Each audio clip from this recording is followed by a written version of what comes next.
tempos ainda a mina comprava livros e ontem finalmente eu consegui assistir O Fotógrafo de Mauthausen, acho que é assim que fala o nome desse campo de concentração. Eu digo finalmente porque eu sou muito fã do Mário Casas e desde que ele anunciou que ele estava nas gravações desse filme, eu vi que era sobre a época da Segunda Guerra, que ele era um prisioneiro, eu queria saber mais sobre essa história, eu não sabia nada dessa história.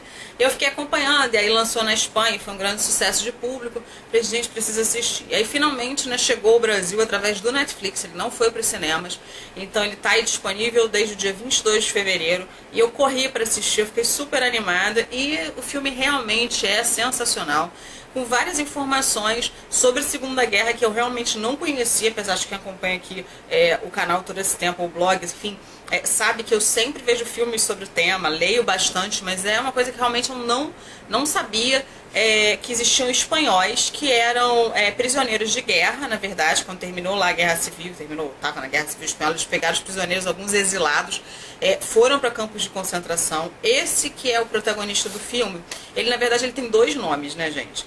Ele é o Francesc Boix e o Francisco Boix Campos. É a mesma pessoa, só que quando ele foi exilado da Espanha para a França, ele mudou, né, o nome, ficou só sendo Francesco, e aí em vez de ser Francisco, mas os espanhóis continuam considerando ele como Francisco. Bom, ele era filho de um alfaiate e aprendeu com o pai, que ele gostava muito de foto e tal, então ele passava o tempo livre dele fotografando. Ele lutou na guerra, né, civil espanhola e tal, e ele era comunista, então ele era visto como inimigo do governo, do Estado e tal, e aí ele se exilou. Quando ele se exilou e as tropas alemãs invadiram a França, eles pegaram essas pessoas como prisioneiro, e ele era uma pessoa que era considerada apátrida, que assim que chama, que não era considerado espanhol mais, não tinha mais o passaporte, eles foram para os campos de concentração serem prisioneiros. Eles eram tratados como judeus praticamente, né, com algumas diferenças, assim, algumas pessoas tratavam eles um pouquinho melhor, como é mostrado no filme, pelo menos, né. O roteiro e a direção é da Marta Garona. Se você não está lembrando do nome dela, ela é produtora de filmes maravilhosos do Oriol Paulo, do Alexia Legles, ela é bem famosa na Espanha. E ela agora vem aí com esse roteiro e direção desse filme super acertado. Eu assisti uma entrevista com ela sensacional, onde ela diz, vou colocar o link aqui embaixo na caixa de descrição, não tem legenda, então para quem não entende espanhol pode ser que seja um pouquinho difícil, ela fala rapidinho, principalmente a pessoa que entrevista ela fala muito rápido, mas basicamente o que ela explica é por que ela se encantou com essa história. Primeiro que ela também não sabia que tinham 8.000 espanhóis que tinham morrido, não eram judeus, nos campos de concentração na Áustria. Esse campo de concentração ficava na Áustria, eram dois, era Gizem, eu acho, esse, que eu não sei falar, Mauthausen. Bom, esses dois campos, inclusive esse que estava esse fotógrafo, que é o protagonista, acho grande, né, o protagonista do filme. Outra coisa que ela também não sabia, que mostra no filme, é que existiam prostíbulos, né? Eles pegavam muitas mulheres espanholas, colocavam lá para ficar atendendo ou os generais, enfim, os nazistas, ou até mesmo os prisioneiros que eles queriam agradar, que tinha feito alguma coisa que eles tinham gostado muito, como mostra no filme. Bom, no filme, logo que começa, a gente vê o Francisco, ele tá lá há cerca de 2 meses, de acordo com a fala lá do acho que é o Valbuena que fala isso pra ele. O Valbuena, por sinal, é o Alain Hernandes, gente, aquele ator sensacional que já trabalhou com o Mário Casas no Palmeiras na Neve, que é outro filme que eu amo, também tem crítica aqui no canal. Bom, o que ele fazia lá dentro? Ele tirava foto dos prisioneiros. E tinha uma outra pessoa, um nazista terrível, né, que achava graça de ficar tirando foto das pessoas sofrendo, seja da morte, seja de espancamentos, de tortura, e até dessa parte do prostíbulo ele tirava foto das pessoas transando. Olha só, uma pessoa totalmente, né, cruel, assim, doente. O nome dele era Paul, e ele é o papel do Richard Van Weyden. Todo mundo nesse filme tá assim, absurdo. Até na entrevista da Marta Garona, ela fala que ela ficou impressionada como os atores se entregaram a esse papel.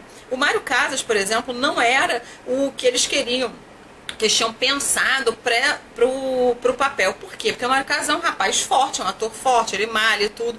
Mas quando ele soube que estava tendo escolha de elenco, que soube desse roteiro, ele prontamente procurou a produção que ele queria fazer, que ele ia, assim, emagrecer quanto fosse necessário. Realmente ele está irreconhecível para quem só conhece ele de filmes, né? Aqueles filmes lá do...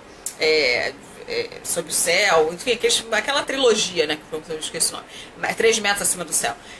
Que pra quem só conhece ele, né, como galã, vai ver aí. Mas eu já conheci o Mário Casas de outros filmes, sou muito fã dele, né, tanto que eu já fiz aí Sob a Pele do Lobo. Ele realmente se transforma em um atorzaço, assim, tanto em filmes de comédia como em filmes de romance. Ele consegue ser aí nessa metamorfose ambulante e fazer super bem o papel. O filme é muito forte, ele mostra realmente morte de crianças, como os nazistas eram, né, terríveis, assim, não tinham a menor pena, né, dos seres humanos, tratavam eles como se na entrevista dela é sensacional, porque ela fala exatamente o que a gente sente. Eles se sentiam acima do bem e do mal, eles se sentiam superiores a qualquer outra nacionalidade ou pessoa do mundo e achavam que eram donos dessas pessoas e poderiam matá-las, dono da vida dessas pessoas, matá-las, maltratá-las ou usá-las até quando lhes fosse conveniente. E isso é o que mostra no filme. Ele, como fotógrafo, ele fica ainda numa posição assim mais privilegiada, porque ele não faz o trabalho de uma escadaria lá pavorosa, que as pessoas ficavam subindo com muito peso, as pessoas morriam no meio da escada, e os nazistas todos achando graça, achando que isso era maravilhoso. Tinha os capos também, que para quem já leu em outros livros, são as pessoas, às vezes até judeus, que entregavam, que era X9, trabalhavam para os nazistas e eram vistos, ou prisioneiros de guerra. Nesse caso tem um que eu acho que ele é russo no filme, que eu não sei se era russo, eu não sei a nacionalidade dele, ele falava alemão também, mas falava outros idiomas, e ele é muito mal, e todo mundo tem medo dele, e ele entrega mesmo, e ele também usa a roupa ali de prisioneiro, ou seja, ele está numa situação também de que ele não queria estar ali, mas ele se impõe ali de uma forma negativa em cima de quem está mais frágil ali. Tem também o papel de um menino encantador, que trabalha super bem, e que chega com o pai que é deficiente físico. Logo que ele chegou, eu estava no momento, eu falei, gente, não vão ficar com esse rapaz, com o pai dele, porque o pai dele não tinha metade, né, de uma dos membros inferiores, que era uma das pernas.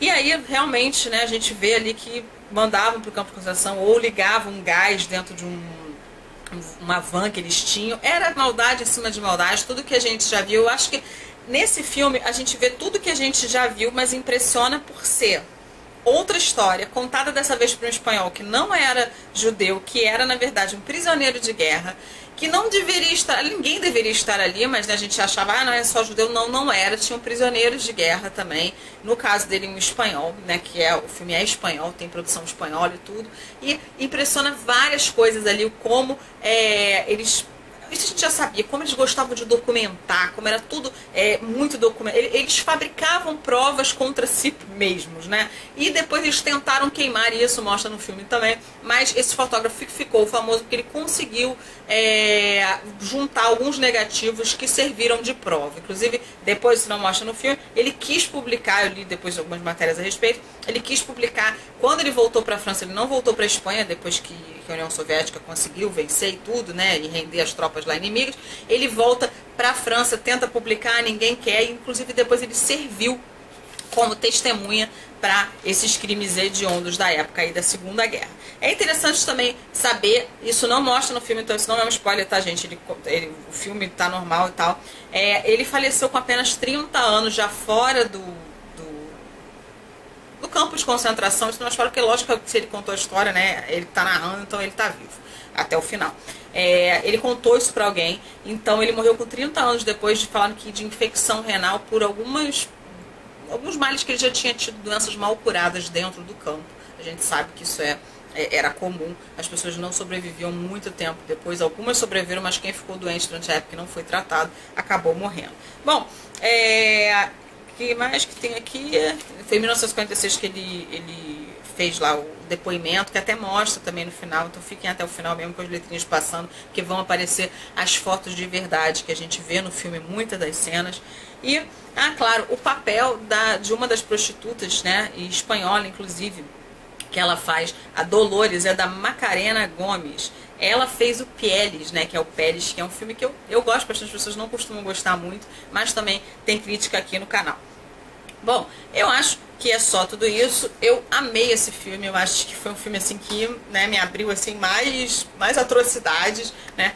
Assim como a fala da diretora, eu sempre falo isso pra vocês, a gente não deve esquecer o que aconteceu na Segunda Guerra, a gente deve continuar assistindo filmes, produzindo conteúdo sobre essas milhões de histórias que existem, para que isso não torne a acontecer novamente, para que a humanidade não erre novamente acreditando aí numa pessoa, né, do mal como era Adolf Hitler. Bom, é isso. Eu vou ficando por aqui. A minha nota para esse filme é que ele é excelente. Ele, como eu disse para vocês, está no Netflix e super vale a pena assistir. Não vou falar muito, não vou contar muito da história. E o bacana é vocês descobrirem, que nem eu descobri, muitas coisas aí. Se vocês já assistiram, deixe seu comentário aqui embaixo, ver o que vocês acharam desse filme.